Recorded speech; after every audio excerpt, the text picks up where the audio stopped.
bosan dengan tutorial hijab yang itu-itu aja, dan cari inspirasi hijab untuk acara spesial? Lihat tutorial hijab modern ini yuk. Sebelum lihat yang lainnya yang belum klik subscribe, bantu klik subscribe dulu yuk, biar nggak ketinggalan tutorial hijab lainnya. Semoga bermanfaat.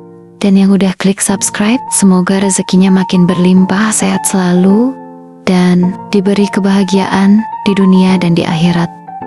Amin. Aku harap kalian suka sama cara pakai jilbabnya untuk pestanya. Dan kalian juga bisa coba cara memakai hijab ini buat pesta, kondangan, atau sehari-hari.